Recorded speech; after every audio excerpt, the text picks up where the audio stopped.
Ассаламу алейкум, урматтуу кыргызстандыктар, урматтуу мекендештер. Кыскача кайрылуу жасап коюу керек болуп атат. Анткени бүгүн Кудайга шүгүр 4 март күнү эртең менен 6:30 Жиддадан Ошко, Жиддадан Бишкекке 2 самолетубуз Кудайга шүгүр учуп чыкты. Түштөн кийин Бишкек убактысы боюнча саат 16:45 Ошко, 16:55 Бишкек убактысы боюнча Бишкекке 2 самолетубуз бүгүн конот, Кудай буйрса. Ошко учкан самолетто 120 киши учту, Бишкекке учкан самолетто 90 киши учту. Мунун себебин кечээ күндө айтканмын, жол алыс, Ирандын үстүнөн айланып учкандыгына байланыштуу ушундай ограничение бар.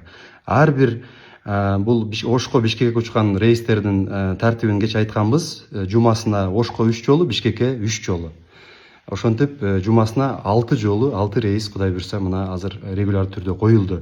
Эми кимдер бул рейс менен уча алат? Ушул маселе болуп атат. Абдан ажиотаж болуп атат. Мен баарыңыздарды сабырдуулукка чакырамын. Авиакомпаниянын өкүлдөрү буга чейинки билет алгандарды жана ар бир рейске 20 киши деп сүйлөштүк.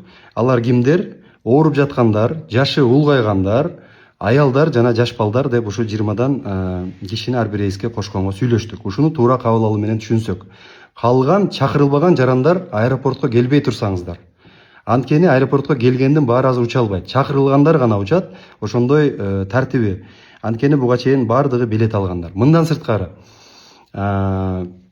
Кувейттен бир топ жарандарыбыз Кувейт аркылуу да учуп келген.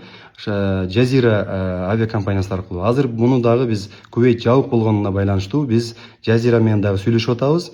Мындан сырткары башка чартердик компаниялар сүйлөшүп атабыз. Ошондой эле ушул Flynas дагы азыр чоң самолетторду коюуну иштер жүрүп атат. Бул боюнча дагы чечилгенде мен сиздерге маалымат толук берем. Ошон үчүн баарыңыздарды мен сабырдуулукка чакырамын. Ушул ирети менен тартиби менен иш алып барууну туура түшүнөсүздөр деп мен сиздерге ишенемин. Согуш болбосун, тынчылык болсун.